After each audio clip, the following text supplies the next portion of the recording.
Foreign affairs ministers आहेत, तिकडचे नेते आहेत, तिकडच्या थिंक टँक्स आहेत, इंडियन डायस्पोरा पण मोठ्या प्रमाणामध्ये त्यांना देखील आम्ही भेटलो.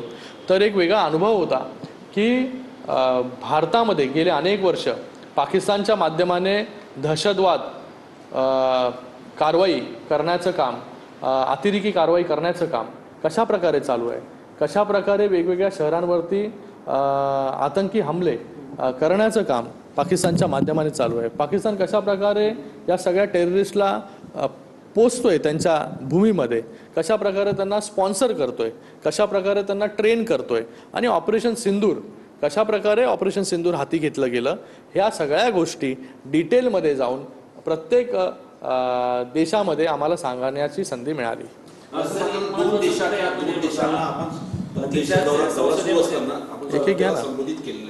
संबोधित करताना तिथला अनुभव कसा होता आणि तिथल्या लोकांची प्रतिक्रिया कशी होती? प्रत्येक देश भारताबरोबर उभा राहिला. प्रत्येक देशाने भारतामध्ये जे घडलं 22 एप्रिलला पहलगामला त्याच्याबद्दलची संवेदना व्यक्त केली आणि ज्यांनी हे केलं त्यांचं कठोर शब्दामध्ये निंदा देखील केली.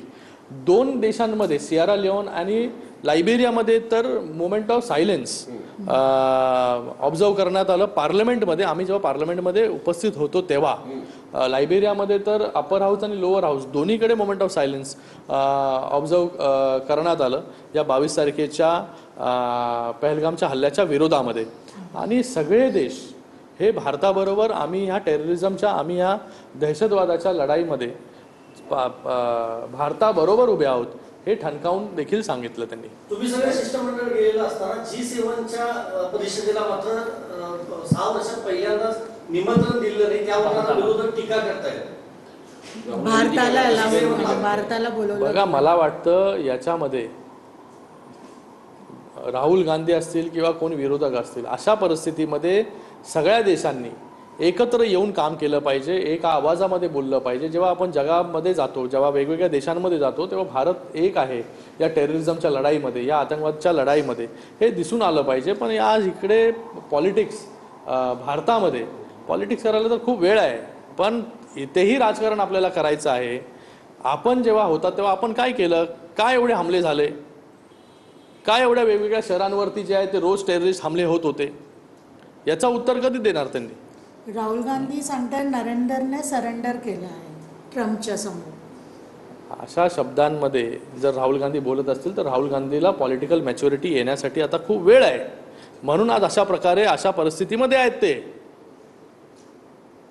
नरेंद्र मोदीजी ज्या प्रकारे गेल्या 11 वर्षांमध्ये बाकी देशांबरोबर संबंध प्रस्थापित करून, आम्ही जिथे जिथे गेलो तिकडे मोदीजींबद्दलचा आदर, आपल्या देशाबद्दलचा आदर हे जाणून आलं आम्हाला.